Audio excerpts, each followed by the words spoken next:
Hi everyone, welcome to Mathematical Wisdom. In this video, we continue 2019 DSSSP Statistical Assistant paper. This is the part 6th video of the series. For earlier videos, I am providing link in the description.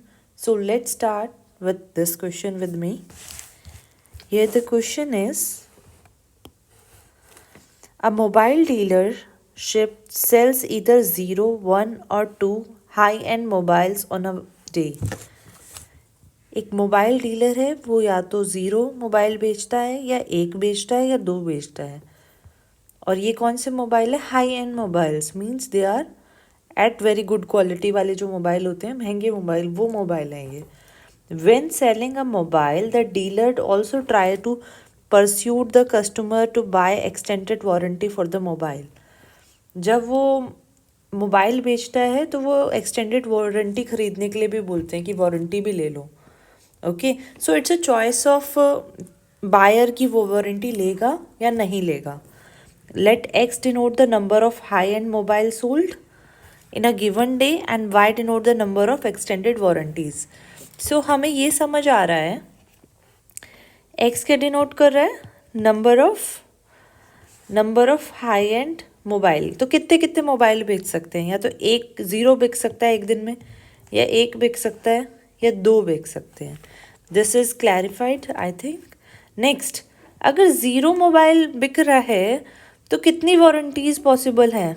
तो definitely 0 warranty कोई warranty लेने वाला होगा ही नहीं. और अगर 1 mobile बिक रहा है तो 2 केसेस बन सकते हैं, या तो वो उस इंसान ने वारंटी नहीं ली या फिर एक इंसान ने वारंटी ले ली. सेकंड, 2 मोबाइल बिक गए हैं, तब क्या क्या केसेस हो सकते हैं? या तो 0 वारंटीज ली गई है उस दिन में, या फिर 1 वारंटी ले ली गई है, या फिर 2 वारंटीज, मतलब दोनों ने वारंटी कार्ड ले लिया है. So these are the probability distribution and we need to find out the variance of x. So this is very simple question. तो जब भी ऐसा केस हो तो कंडीशनल वेरिएंस निकालने से पहले कुछ चीज़ें कलेक्ट कर लीजिए. I am colouring something like probability x equal to 0. इसको हम ऐसे लिख सकते हैं, probability x equals to 0 is 1/6. It's right. Next, probability x equals to 1. जब x 1 होगा तो ऐसे सिचुएशन में हमारे पास प्रोबेबल केसेस क्या क्या हैं वो देख लीजिए. x1 यहाँ पर है और x1 यहाँ पर है, तो हम इन दोनों को ऐड कर लेते हैं. 1/12 plus 1/6 it is 3/12. Next, probability x equals to 2. So इस चीज़ के लिए हमारे पास 3 केसेस हैं, तो इन तीनों केसेस की प्रोबेबिलिटीज़ को ऐड कर लेंगे तो हमें मिलेगा x equals to 2 is 1/12 plus 1/3 plus 1/6 that's equal to 7/12. Next, तो अब हमें ये प्रोबेबिलिटी डिस्ट्रीब्यूशन मिल गया है. ये सिंपल प्रोबेबिलिटी डिस्ट्रीब्यूशन है. इसका यूज़ करके हमें सिंपली वेरिएंस निकाल लेना है, जो हम निकाल सकते हैं जब x और px की वैल्यू दे रखी है. x है 0, 1, 2, px है 1/6, 3/12 एंड 7/12. तो इसके लिए सबसे पहले हम एक्सपेक्टेशन निकालते हैं, which is just product of summation of x px. तो इसी टेबल में x और px का सम कर लेते हैं. इसको शिफ्ट कर लेते हैं यहाँ पर. तो यहाँ पर x px करते हैं. This is 0, this is 3/12 and here it is 14/12. And now we add this. इसको हम ऐड करते हैं. This will be 17/12. Next we need to find out x square px. X square px is, this is 0, this is 3/12 and this is 28/12, and we need to add this. This is 31/12. Okay, so variance होता क्या है? Variance of x होता है expectation of x square minus expectation of x whole square which is 31/12 minus 17/12 whole square. 12 into 12, 31 into 12 minus 17 square, 372 minus 289 by 144. We can write 12 square. So this is 83.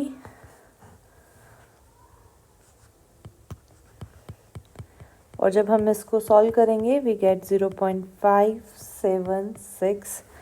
So this option match, जब हम इसको round of ले लेंगे, this is equal to 0.58. So the correct option is second. So next is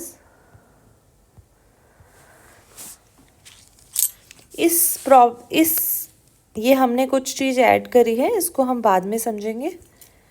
for detailing of classical linear regression model के बारे में हमने कुछ एजम्पशंस बता दी है. ये एग्ज़ाम पॉइंट ऑफ व्यू के लिए काफ़ी इंपॉर्टेंट है. सो पहले सारे क्वेश्चन सॉल्व करते हैं, फिर हम इन एजम्पशंस को जानेंगे. The insurance company issues life insurance policy. एक लाइफ इंश्योरेंस पॉलिसी वाली कंपनी है जो कि लाइफ इंश्योरेंस बेचती है. उसकी 3 क्लासेस है, सिल्वर, गोल्ड, प्लेटिनियम. ओके, और वो ये बता रही है जो उसकी कंपनी में पॉलिसी होल्डर्स हैं उसमें 50% वो लोग हैं जो सिल्वर पॉलिसी होल्ड करते हैं, 40% are those who are holding gold class and 10% are those who are holding platinum class.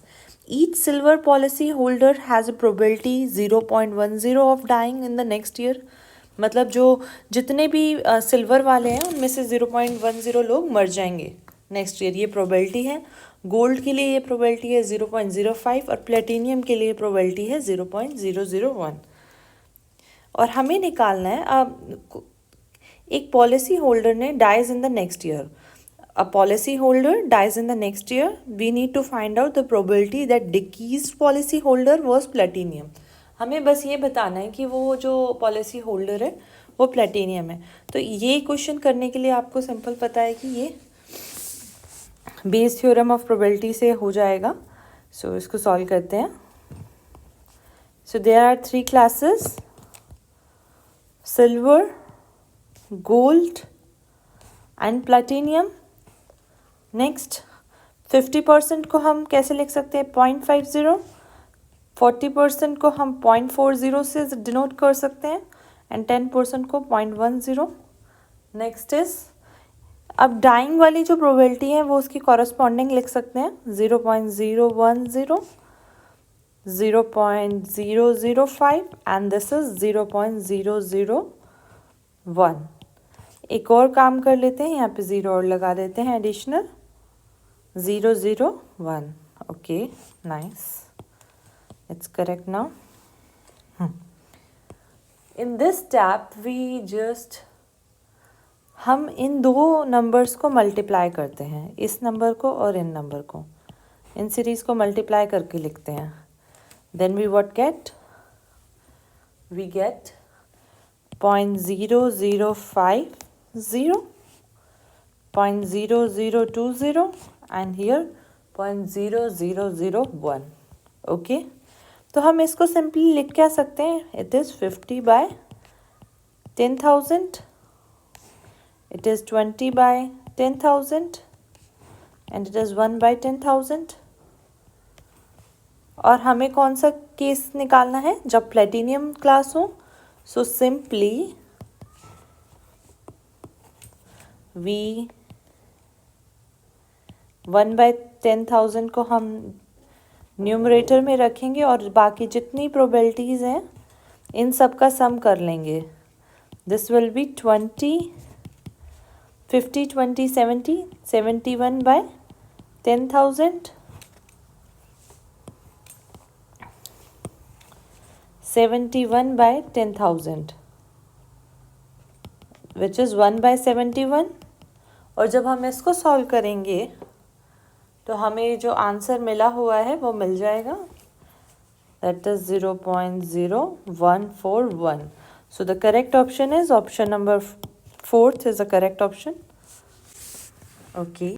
For a bivariate correlational analysis, we can make the following conclusions. The direction of the relationship, the strength of the relationship between two variable. तो हम जब bivariate correlation analysis करते हैं तो उसमें हम directions को भी फाइंड आउट कर लेते हैं, क्योंकि उसके साइन से हमें पता चल जाता है कि प्लस साइन है तो पॉजिटिव रिलेशन है, नेगेटिव साइन है तो नेगेटिव रिलेशन है, और प्लस हमें उसका मैग्नीट्यूड भी पता चल जाता है. सो स्ट्रेंथ का मतलब इधर मैग्नीट्यूड है. So we can know magnitude as well as sign.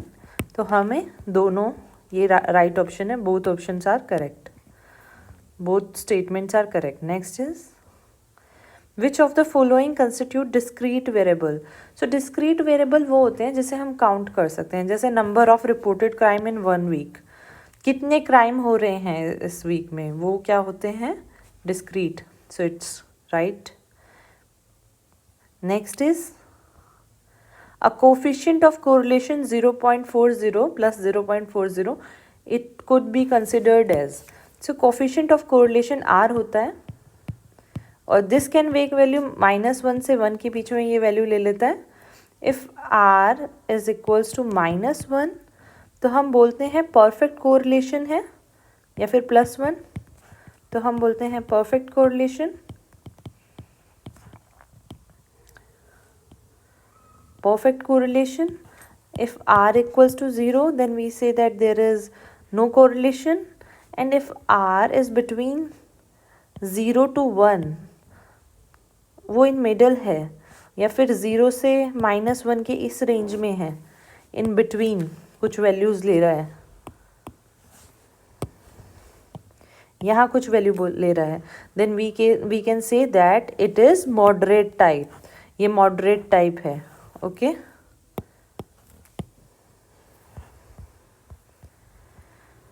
Negative autocorrelation, residual autocorrelation is indicated by which of the following? Negative residual autocorrelation. Let's suppose this is ET and here it is ET plus 1. जब हम इनके बीच में correlation निकालते हैं तो उसे बोलते हैं autocorrelation between residual. और ये जब नेगेटिव वैल्यू ले लेता है, इसका मतलब ये है कि अगर एक इंक्रीज़ हो रहा है तो दूसरा उसी पैटर्न में डिक्रीज़ हो रहा है. So this shows an alternating pattern in the residuals. यहाँ पे रेजिडुअल्स के अल्टरनेटिव पैटर्न होते हैं, as because one is increasing and the other one is decreasing with the same extent. Next is the meaning of the term heteroscedasticity is that. So इसके लिए ही मैंने वो जो स्टार्टिंग में एक टेबल दिखाया था, वो उस पूरा इकोनोमेट्रिक्स को करवाने के लिए था. सो पहले हम वो करेंगे और फिर हम इस पे आएंगे. So on that question we move first. हाँ जी. सो हमें पेपर के लिए काफ़ी इंपॉर्टेंट चीज़ है क्लासिकल लीनियर रिग्रेशन मॉडल की एजम्पशंस, कि क्या क्या एजम्पशंस होती हैं. सो क्लासिकल लीनियर मॉडल किस टाइप का होता है, ऐसे होता है y is equal to x beta plus epsilon. Okay. यहाँ पे y जो होता है डिपेंडेंट वेरिएबल होता है, x जो होता है वो इंडिपेंडेंट वेरिएबल होता है. y is dependent variable, x is independent variable, beta जो होता है एक वेक्टर होता है ऑफ कोफिशिएंट्स, एंड एप्साइलन जो होता है वो होता है एरर का वेक्टर, एरर टर्म्स. सो इन पे कुछ कंडीशन होती है, इन y पे, x पे, बीटा पे, e पे. सो उसको बोलते हैं हम assumptions of classical linear regression model. First assumption देखते हैं. The regression model is linear and correctly specified and has an additive error term. So हम जैसे यहाँ पर देख रहे हैं, ये हमारा जो मॉडल बनेगा वो लीनियर बनेगा. Linear in the sense what, ऐसा बनना चाहिए, this type b not x1 beta 1 x2 beta 2 b के एक्स के plus epsilon is equals to y. So इस टाइप का मॉडल होना चाहिए, और ये जो मॉडल होना चाहिए वो करेक्टली स्पेसिफाइड, मतलब करेक्ट वेरिएबल्स होने चाहिए। नेक्स्ट एडिटिव एरर टर्म, और जो हर इसमें जो है एरर टर्म भी होना चाहिए इन द, और वो भी एडिटिव, मतलब एडिटिव टर्म में ऐड होना चाहिए इस मॉडल में। ऐसा नहीं होना चाहिए कि मल्टीप्लाई में एरर टर्म ऐड हो रहा है, ऐसा नहीं होना चाहिए। Next is the error term has zero population mean.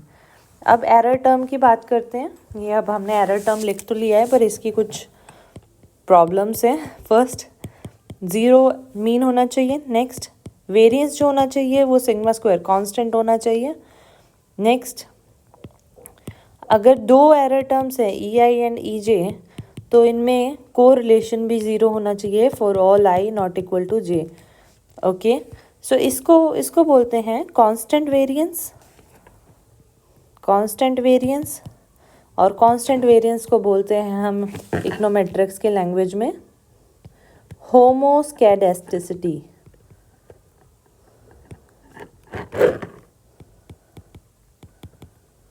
सो यहाँ पे होमोस्कैडेस्टिसिटी मेंटेन होनी चाहिए। नेक्स्ट, कोवेरिएंस नॉट कोरिलेटेड, इसको हम बोलते हैं ऑटो कोरिलेशन नहीं होना चाहिए, auto correlation not present, should not be present. So ये है हमारी एरर्स टर्म पे। और एक और है कि जो एक्स और ई है, एक्स और ई है वो भी अनकोरिलेटेड होने चाहिए। So these are the assumption on E error term. So here the error term has zero population mean. Next is all the explanatory variable are uncorrelated with the error term. इसको हम यहाँ पे लिख रखा है हमने, covariance of x and e should be zero, uncorrelated होना चाहिए। Next is observation of the error term are uncorrelated with each other, ये हमने यहाँ पर लिखा हुआ है, covariance of e i e j should be equal to zero. Next is, और इसको हम क्या बोलते हैं, सीरियल कोरिलेशन या फिर auto correlation not present. Next is the error term has a constant variance, जिसे हम नो हेट्रोस्केडेसिटी या फिर होमोस्केडेसिटी बोलते हैं, ये हमने यहाँ पर लिखा हुआ है। Next, no explanatory variable is perfect linear function of other explanatory variable. Okay, so this is interesting one. ये ऐसा बोल रहा है कि अगर हमने कोई वेरिएबल लिया है, लेट सपोज हमने एक वेरिएबल लिया है x1, वो x2 को कहीं से भी डिफाइन नहीं करना चाहिए। मतलब ऐसा नहीं हो कि हम x1 और x2 में ऐसा रिलेशन हो कि वो डायरेक्टली x2 जो है वो हम x1 से ले लें। तो कोई अगर ऐसा चीज़ है कि हम जिसमें x2 जो है x1 से ऑब्टेन हो जाए directly, so why we should include that independent variable in the model. क्यों नहीं है हम उसको इन्वॉल्व कर सकते हैं? बिकॉज वो जो टर्म जो वेरिएबल होना चाहिए वो इंडिपेंडेंट होना चाहिए, वो ऐसा टर्म होना चाहिए जो उस मॉडल में अब तक प्रेजेंट ना हो, तभी हम उसको इंक्लूड करेंगे। अगर x1 ही सारी बात x2 की बता रहा है तो x2 तो यूजलेस हो गया ना, तो ऐसा कुछ नहीं होना चाहिए। तो no explanatory variable is perfect linear function of other explanatory variable. जो भी एक्सप्लेनेटरी वेरिएबल लेंगे हम x1 x2 xk, वो सब अपनी अपनी यूनिक स्टोरीज बताने चाहिए। ऐसा नहीं होना चाहिए कि एक ले लिया है वो बाकियों की स्टोरी बता रहा है, ऐसे हमें नहीं चाहिए। The error term is normally distributed, so this is not the condition. So these are the conditions. अब क्वेश्चन पे आते हैं वापस।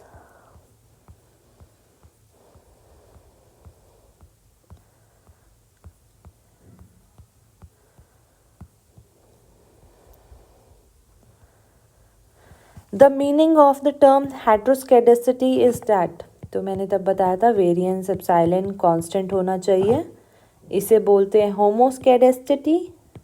और जब वेरिएंस ऑफ एप्सिलॉन कांस्टेंट नहीं होता, नॉट कांस्टेंट, तो उसे बोलते हैं heteroscedasticity. So the variance of the error term is not constant is called heteroscedasticity. Next is, which of the following option may be consequences of one or more of the CLRM assumption being violated? इनमें से हमें बताना है कि कब कब assumption violate हो गई। The coefficient estimates are not optimal, मतलब वो estimate हमने कर लिया है मॉडल को और वो optimal भी नहीं आया है, so definitely it's wrong। जब कुछ ऑप्टिमल ही नहीं आए तो हम उस मॉडल को यूज़ ही क्यों करेंगे। Next, the standard error estimates are not optimal. तो ये नॉट ऑप्टिमल ही एक प्रॉब्लम हो गया है। मतलब जब हम किसी मॉडल को बनाते हैं तो हम चाहते हैं कि सब कुछ ऑप्टिमल रिजल्ट मिले। Next, distribution supposed for the test statistics are inappropriate. अब यहाँ पे ये इनएप्रोप्रिएट वर्ड यूज़ कर लिया है, so definitely it's wrong. Next, conclusion about the conclusion about the strength of relationship between dependent and independent variable may be invalid। तो यहाँ पर अब आप समझ सकते हैं इनवैलिड वर्ड ही क्या है। मतलब क्लासिकल लीनियर रिग्रेशन मॉडल एक बहुत ही अच्छा मॉडल होता है जो कि हमें काफ़ी अच्छा मॉडल प्रेजेंट कर देता है इफ़ द कंडीशंस आर, अगर कंडीशंस जो होती हैं वो प्रोवाइडेड हो जाती है तो वो मॉडल बहुत बेस्ट मॉडल प्रोवाइड करता है। So these are not optimal, inappropriate, invalid. So these all options are wrong. यहाँ सारी कंडीशन में हमारी जो वायलेशन है वायलेट हो रही है। Thank you for watching this.